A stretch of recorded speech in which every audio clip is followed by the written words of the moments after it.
It's a long-held belief in Australia that local councils deal with the 3 R's: rates, roads and rubbish. According to the Victorian Electoral Commission, councils also deal with parks and sporting grounds, libraries and building permits. Local issues. But according to The Conversation last year, beyond roads, rates and rubbish, Australians now expect local councils to act on bigger issues, including climate change. Do we? I wasn't aware of that. Which Australians are they referring to? Yarra City Council in inner-city Melbourne have taken heed and decided to go full steam ahead with their climate change policy, essentially forcing their views onto their residents. Melbourne's Yarra City Council tells ratepayers to go vegetarian to combat the climate emergency. I don't like to just listen to the headlines, I also like to get it straight from the horse's mouth, so to speak. Here's the council's Taking Climate Action webpage.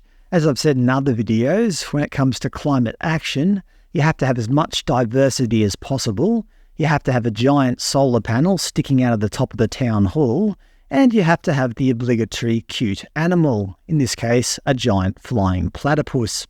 Scrolling down, we're met with their Climate Emergency Plan 2024 to 2030.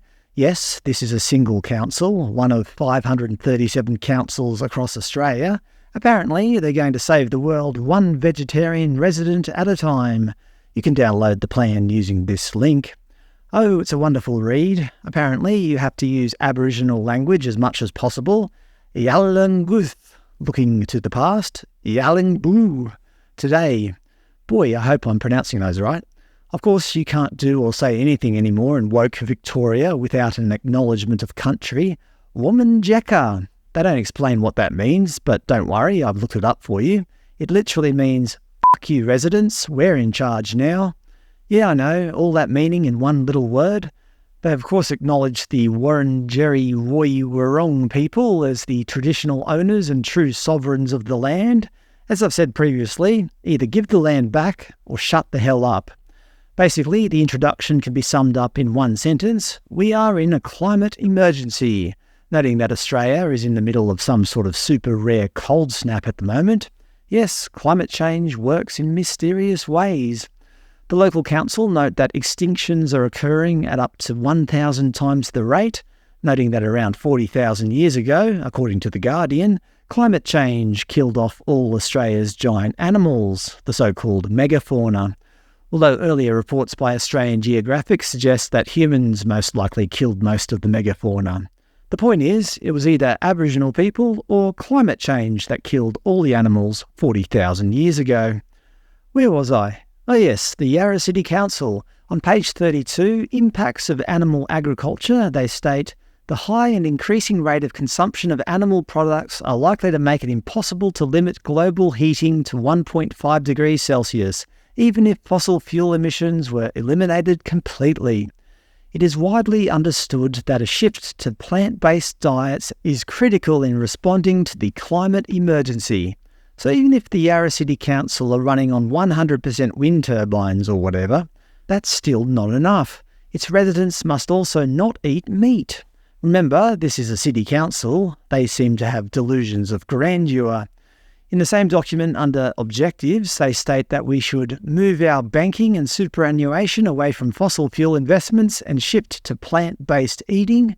They give some kind of fictional account of an apprentice installing a new solar system and eating delicious plant-based sandwiches. And under their ambition section, they again mention moving your banking and superannuation away from fossil fuel investments and shifting to plant-based eating. Just in the name of openness, if you didn't already know, I personally don't eat meat. However, I've been around long enough to know that a person's diet is very much a personal choice. The question is, should a council be dictating what its residents should or should not eat? I think the answer from the vast majority of Australians would be a resounding no. Councils should stick to taking out the garbage. For example, they should probably stick this climate emergency plan into the nearest yellow recycling bin. Perhaps unsurprisingly, this is the same council that champions inclusivity with renewed pride footpaths.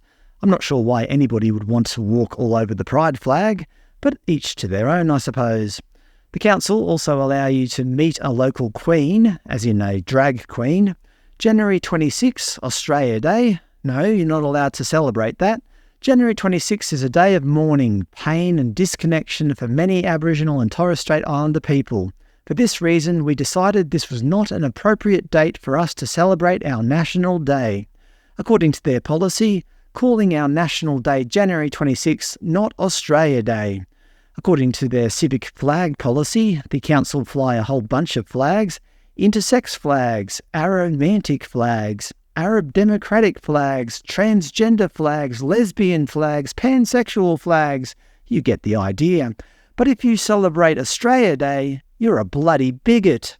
Yarra City Council have lost the plot, have they not? They don't seem to like Australia, and now they want to control what you eat. Interestingly, councillors dined on roast beef while deciding that you shouldn't.